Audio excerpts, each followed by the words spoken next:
Assalamualaikum everyone, this was where I left things on day 5 of our DIY IKEA kitchen cabinet extension.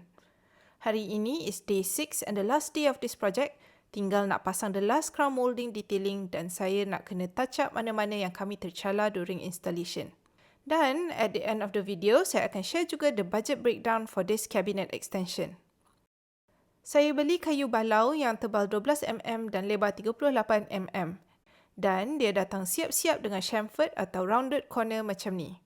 Tak banyak supplier yang jual rounded siap-siap, jadi saya happy betul bila jumpa di seller dekat Shopee sebab that means saya tak perlu buat this detailing sendiri. FYI, the router is my second least favourite tool after the circular saw. Sebatang yang panjang 120cm ni harga RM6.40. Lepas dah stain dan apply the wax top coat, it's ready to be installed on the crown molding yang kami dah pasang on day 4 hari tu. Kalau korang miss my day 1 to 5 videos, saya dah share the links in my description below. Saya install this piece pakai liquid nail sahaja. Saya make sure tak apply banyak sangat sebab nak pastikan bila kita push down nanti tak ada glue yang terkeluar kot alik tepi. Lepas dah apply the glue, saya biar dulu bagi dia kering sikit.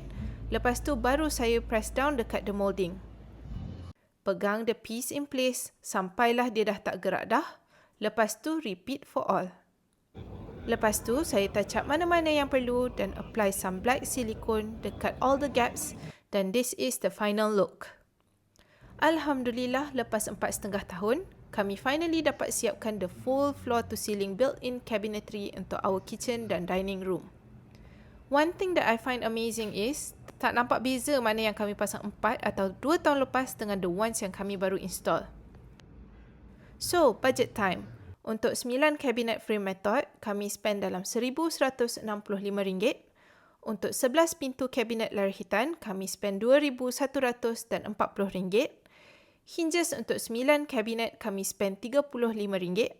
Semua kayu untuk fillet pieces dan crown molding, kami spend RM200. Matte black polycrylic harga sebotol yang 350ml, RM29.50. Satu botol white sealer saiz 6 ounce saya beli dari Art Friend, harga RM35. Overall expenditure kami untuk this project kurang sikit dari RM3,600. 2/3 budget kami untuk pintu sahaja.